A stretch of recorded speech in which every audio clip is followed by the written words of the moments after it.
Imagine this. The year is 216 BC. Rome thinks it's the main character of the Mediterranean, flexing like, "We're undefeated, baby." Meanwhile, Hannibal is like, "Hold my war elephant."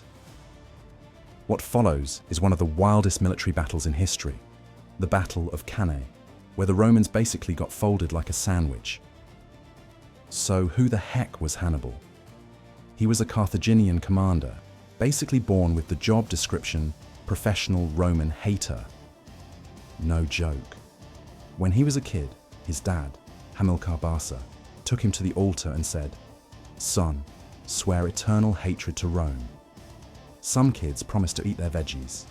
Hannibal promised to destroy an empire. And unlike most kids, he actually kept his word. Fast forward to the Second Punic War. Rome had already been beefing with Carthage over who gets to boss around the Mediterranean. Hannibal decides, okay, time to troll them properly. His genius move, marching an army, including freaking war elephants, through the Alps. Picture Roman villagers waking up one morning, rubbing their eyes, and seeing elephants stomping out of the fog like a DLC nobody asked for. That's how Hannibal became a living meme, the guy who turned mountains into his personal shortcut. By the time he reached Italy, he'd already clapped Roman armies at the Trebia River and Lake Trasimene. The Romans were shook, but instead of chilling, they did the most Roman thing ever. Let's send in the biggest army we've ever assembled. No way we can lose. Spoiler, they lost. Hard. So here we are, August 2nd, 216 BC. Near the little town of Cannae, Rome brings about 80,000 infantry and 6,000 cavalry, the largest force they'd ever put together. Hannibal shows up with around 40,000 infantry and 10,000 cavalry. On paper, Rome's got the numbers, the size, the intimidation. It's giving final boss fight. But Hannibal's brain is built different. Here's the setup. Hannibal knows the Romans love one tactic: charge in a straight line, like a battering ram. Subtlety? Never heard of it. So he arranges his army in a weird way. Weaker troops in the middle, stronger troops and cavalry on the flanks. Basically, he's setting up bait. The middle is a trap disguised as a weak point. The battle begins, and the Romans do exactly what Hannibal wanted. They rush forward in the middle, pushing his troops back. The Romans are like, "We're winning, let's go." Meanwhile, Hannibal is smirking like a gamer who already knows how the cutscene ends. His center bends back in a crescent shape, slowly wrapping around the Romans. At the same time, Hannibal's cavalry, led by his bro Hasdrubal, smashes the Roman cavalry on the wings. Then, and here's the 200 IQ play, the cavalry swings around behind the Roman infantry. Imagine 70,000 Romans crammed into a space like sardines, suddenly realizing they're surrounded on all sides. This is the OG pincer move. Textbook double envelopment. Hannibal basically invented the military version of the Uno reverse card. Now here's where it gets dark.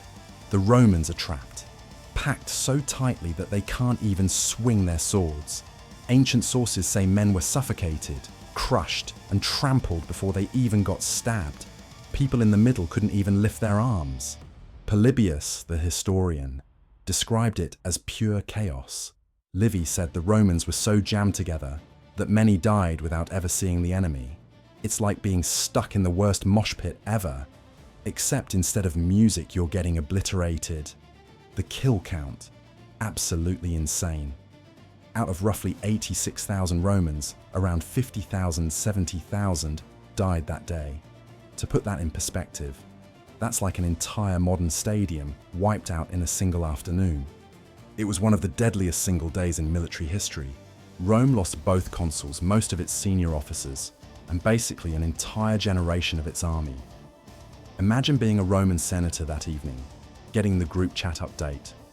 "Hey, so, remember that massive army we sent?" "Yeah, about that." "And Hannibal, he just pulled off the perfect battle." Military academies today still teach Cannae as the ultimate example of tactical genius. Clausewitz, the famous Prussian military theorist, basically fangirled over Hannibal's maneuver. Napoleon was obsessed with it. Even modern generals study how he did it. Dude turned warfare into 4D chess while Rome was still playing checkers. But here's the plot twist. Despite this god-tier victory, Hannibal didn't march on Rome. He chilled instead. Why? Historians debate this endlessly. Some say his army was too exhausted and lacked siege equipment. Others say Carthage didn't send him enough reinforcements. Hannibal himself supposedly quipped, "I know how to win battles, not how to use them." Translation: great at making highlights, not so great at finishing the season. Rome, though, wasn't done. They were like that stubborn RPG boss with infinite respawns. Instead of giving up, they doubled down, raised new armies, and eventually sent Scipio Africanus to take the fight back to Carthage. And at the Battle of Zama in 202 BC, Hannibal finally met his match. Rome won the war, Carthage was nerfed, and Hannibal eventually went on the run, ending his life in exile. The man who almost broke Rome died far from home. Still, the Battle of Cannae remains legendary. Hannibal pulled off the impossible, a smaller army completely annihilating a larger one. He turned the Roman war machine into confetti, and his tactics still echo through history.